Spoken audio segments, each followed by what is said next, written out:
2 de septiembre, mes de la Biblia, segunda catequesis. Hoy trataremos el tema de la transmisión de la revelación divina. Dijimos ayer entonces que para poder comprender la Sagrada Escritura desde un punto de vista católico, es necesario enmarcar su estudio teniendo en cuenta algunas ideas, algunos conceptos más amplios. El primero de ellos es el de la revelación.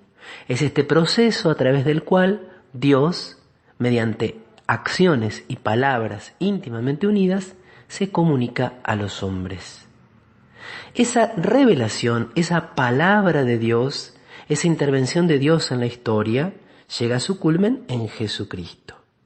Y Jesucristo ha enviado a sus discípulos a que transmitan, a que prediquen el Evangelio por todos los pueblos hasta el fin del mundo, hasta su segunda venida.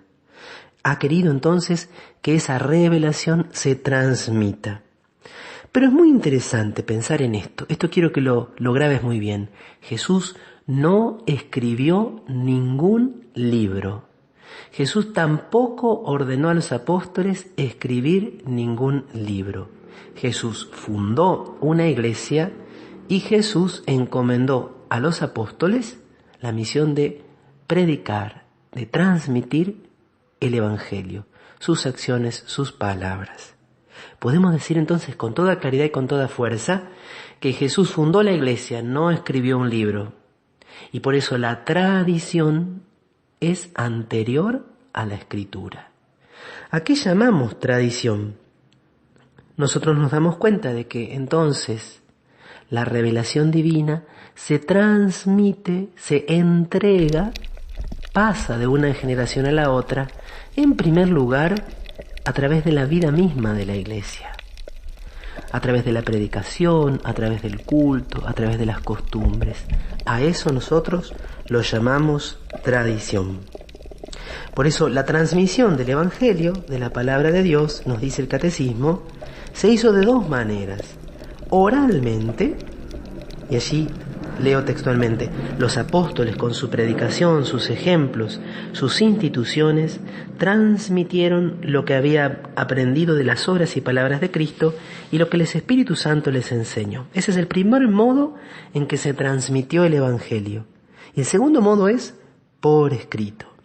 Los mismos apóstoles y otros de su generación pusieron por escrito el mensaje de la salvación inspirados por el Espíritu Santo.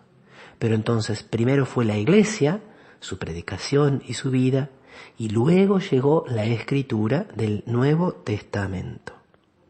Jesús entonces, para asegurarse de que sus palabras llegaran a todos los pueblos, no mandó escribir un libro, sino que fundó una iglesia, instituyó apóstoles, y estos nombraron sucesores a los obispos, dejándoles a su cargo en el magisterio. Entonces, esta predicación apostólica luego se va a expresar, va a tener una de sus maneras en los libros sagrados. Así, Dios va a obrar, va a ayudar, inspirando a los autores para que pusieran por escrito solo y todo lo que Él deseaba.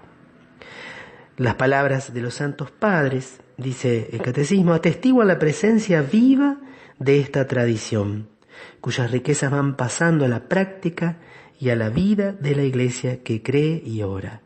La iglesia, con su enseñanza, su vida, su culto, conserva y transmite a todas las edades lo que es y lo que cree. Para que se entienda mejor esto, tenemos que pensar, por ejemplo, que al irse Jesús al cielo, quedan los apóstoles reunidos con María y comienzan a enseñar ya el mismo día de Pentecostés. Y allí ya celebran la liturgia, celebran bautismos, y muy pronto nos dice el texto que ellos van a comenzar a celebrar la acción de gracias. Esto podemos situarlo en el año 30. Bueno, los biblistas dicen que el primer evangelio escrito estuvo aproximadamente para el año 60.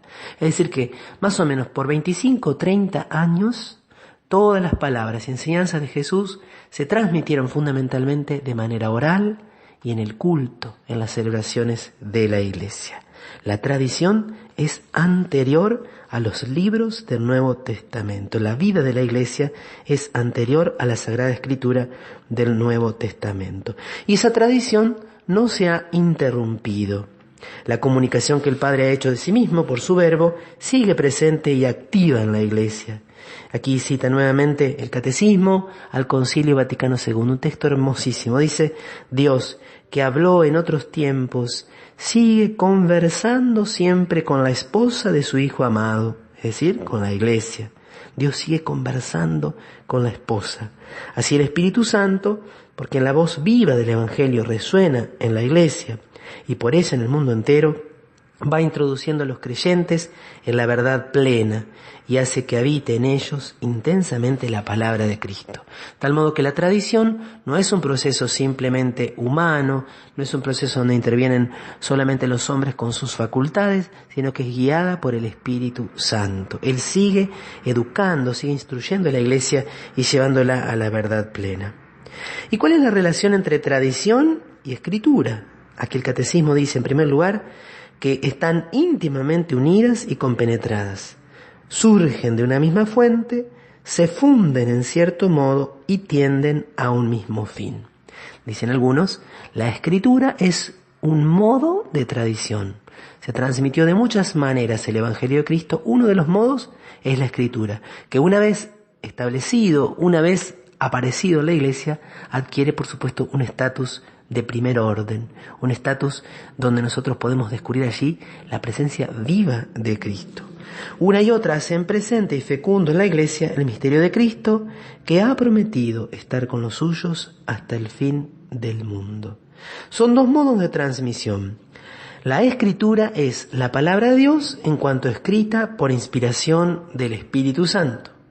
En cambio, la tradición recibe la palabra de Dios, encomendada por Cristo y el Espíritu a los apóstoles, y la transmite íntegra a los sucesores, para que ellos, iluminados por el Espíritu de la verdad, la conserven, la expongan y la difundan fielmente en su predicación. Por lo tanto, nos dice Catecismo, citando nuevamente el Concilio Vaticano II, la Iglesia no saca exclusivamente de la Escritura, la certeza de todo lo revelado. Y así se han de recibir y respetar con el mismo espíritu de devoción, tanto la Escritura como la tradición. Hay algunas enseñanzas que no están explícitamente en las Sagradas Escrituras, sino que nos han llegado por tradición. Por eso decía, no saca exclusivamente de la Escritura la certeza de todo lo revelado. Entonces, a esta tradición nosotros siempre la escribimos con mayúscula para distinguirla de las tradiciones teológicas, disciplinares, litúrgicas que van surgiendo en el tiempo en distintos puntos del mundo. Esta es la gran tradición común a todos los creyentes, a todos los católicos y en gran medida a todos los cristianos. ¿Y a quién se le confía la misión de interpretar la Escritura a la luz de la tradición? Al magisterio de la Iglesia. Ese depósito sagrado, así lo llama también la enseñanza magisterial, tomando este término de la primera carta a Timoteo y de la segunda carta a Timoteo, o también el depósito de la fe, es confiado por los apóstoles al conjunto de la Iglesia.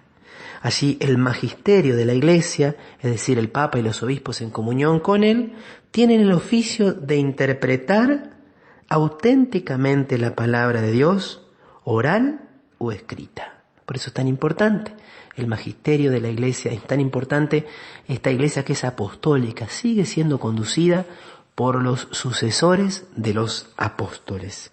Allí en esta Iglesia algunas veces se van a proclamar dogmas de fe, allí ejerce de manera solemne el magisterio, y también en esta Iglesia encontramos lo que se conoce como el sentido sobrenatural de la fe.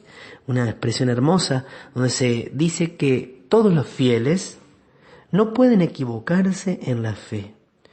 Se manifiesta esta propiedad suya tan peculiar en este sentido sobrenatural de la fe de todo el pueblo.